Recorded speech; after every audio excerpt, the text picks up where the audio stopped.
यार ये नून लीग वाले और पीटीआई वाले क्या अपनी पार्टी को डिफेंड करते होंगे और क्या ये जलील होते होंगे। असल सल्यूट तो उनको है जो भाई डीसी के फैंस है, जो कंसिस्टेंटली जलील होते हुए आ रहे हैं लेकिन फिर भी अपनी फिल्मों को ऐसे डिफेंड कर रहे होते हैं जैसे भाई सारी जो ऑस्कर्स है वो उन्हीं फिल्मों को मिलने वाला है। तो आज डिकोड करने की कोशिश करेंगे डीसी का extended universe. Stay with me.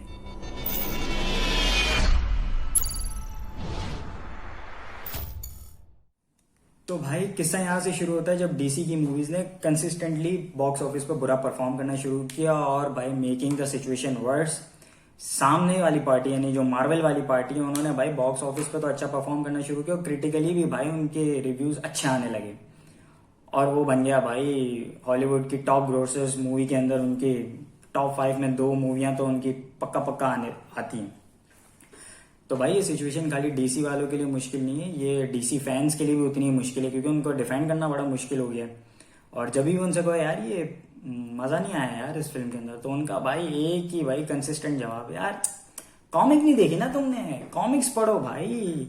Comic पढ़ते तो तुम्हें पता चलता कि किस लेवल की कोई ग्रेट मूवी है। अबे भाई क्यों पढ़े हम कॉमिक्स यार, भाई हम सिनेमैटिक ऑडियंस है भाई, हमें नहीं पढ़नी कॉमिक्स। मार्वल वालों ने तो हमें कभी नहीं बोला कि भाई कॉमिक्स पढ़ कर आओ जाके।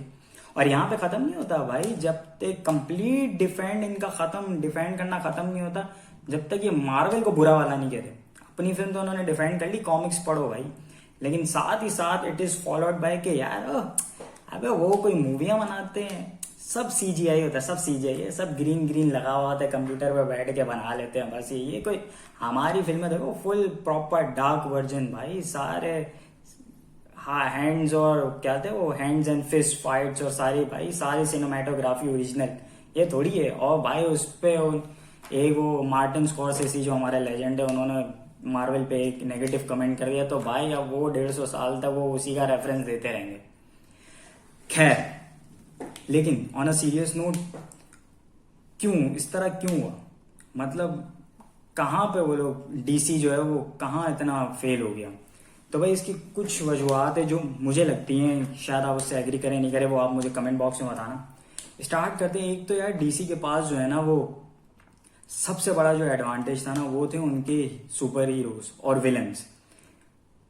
कोई बंदा 150 साल का हो, 500 साल का हो, 1000 साल का हो, 10 साल का हो, 15 साल का हो, सुपर हीरो की बात आएगी तो उसको पता होगा कि भाई शुरू के नामों में बैटमैन और सुपरमैन तो बताएगा ही बताएगा। उसे पता है कि भाई ये तो हैं सुपर हीरो हैं, सुपरमैन और बैटमैन।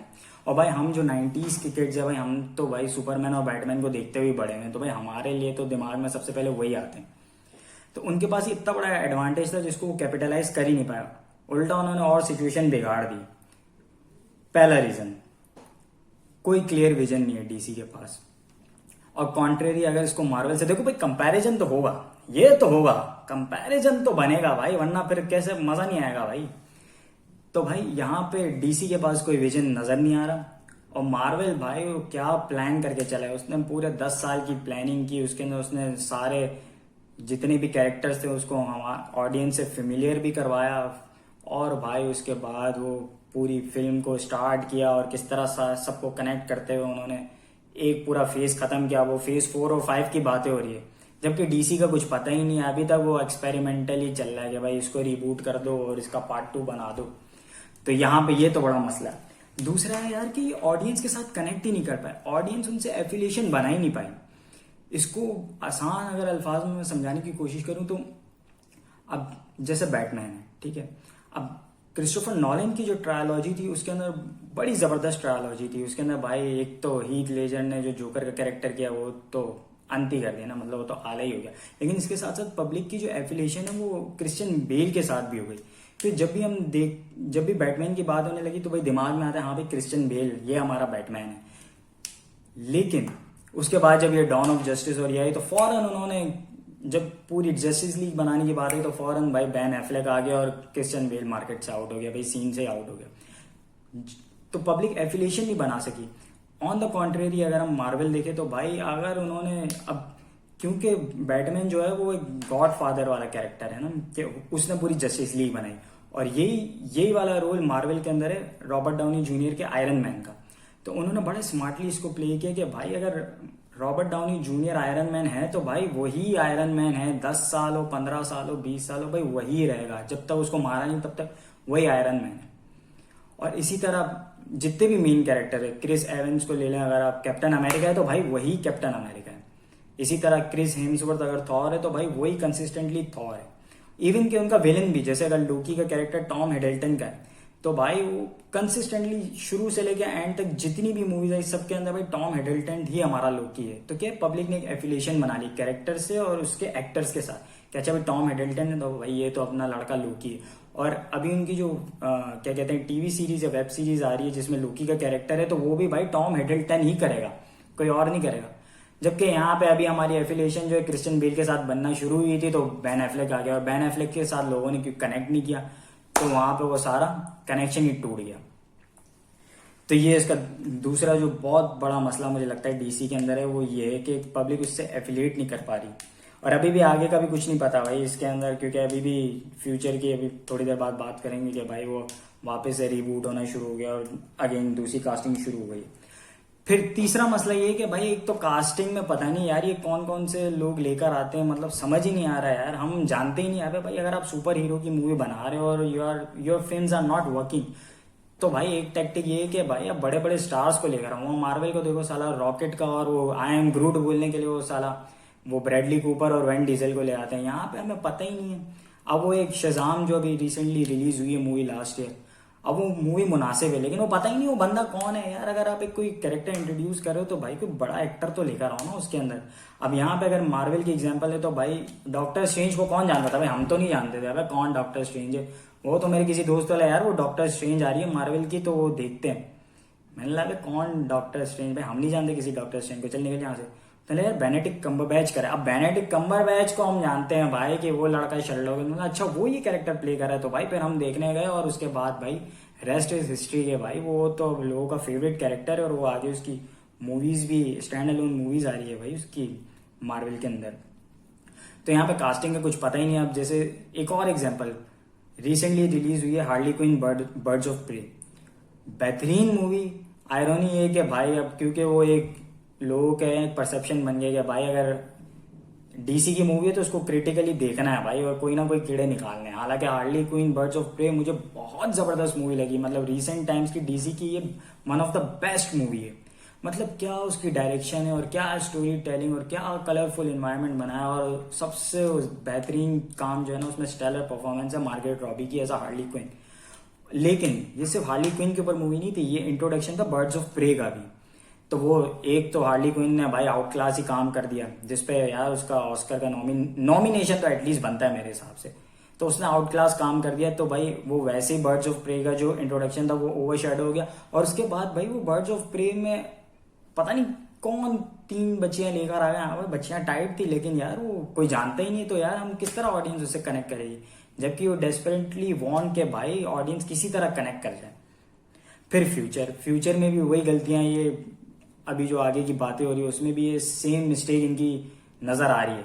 कैसे, एक तो भाई सबसे पहले बैटमैन का रिबूट हो गया, अब भाई हम बैन एफ्लेक से जाएंगे रॉबर्ट पैटिसन पे, ठीक है। उसका भी जो फर्स्ट लुक आया भाई वो मुझे तो बड़ा उस पर डाउट्स चल रहे हैं, मेरे तो बड़ी मिक्स फीलिंग है कि भाई ये पता नहीं क्या होगा क्या नहीं होगा।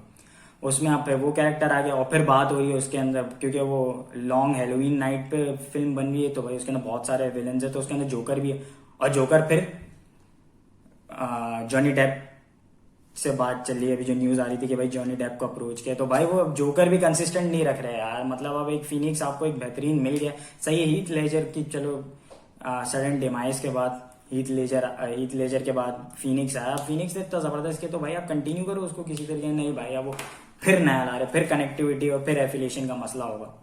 उसके बाद फिर फ्लैश की एक सीरीज है तो उसके अंदर भी भाई बैटमैन का कोई कैरेक्टर है तो वो फिर पीछे माइकल कीटन के पास खबरें आ रही है कि भाई वो उसके पास चले गए बात करने के, भाई वो अपना रोल रिप्राइज कर ले। अबे तो भाई हम कितने बैटमैन देखे हैं भाई, मतलब एक पे टिक जाओ ताकि हम बोले कि हाँ भाई ये हमारा बैटमैन है। फिर न्यूज ये भी आ रही थी, अब ये ऑथेंटिक न्यूज है या नहीं है, कि भाई वो क्रिश्चियन बेल को भी उन्होंने अप्रोच किया है कि फ्लैश के अंदर वो अपना बैटमैन का रोल रिप्राइज करे।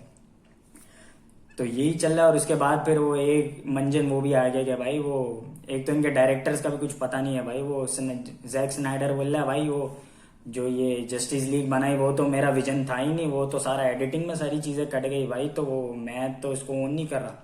तो फिर एक भाई वो एक पब्लिक मुहिम चल गई कि भाई स्नाइडर कट रिलीज करो, जिसपे इनिशियली भाई मेरे ख्याल से डीसी ने ऑफिशियली बताया भी था, वार्नर ब्रॉस ने, कि भाई ऐसा कोई कट वट है नहीं, ये ऐसी मंजन वाली बातें।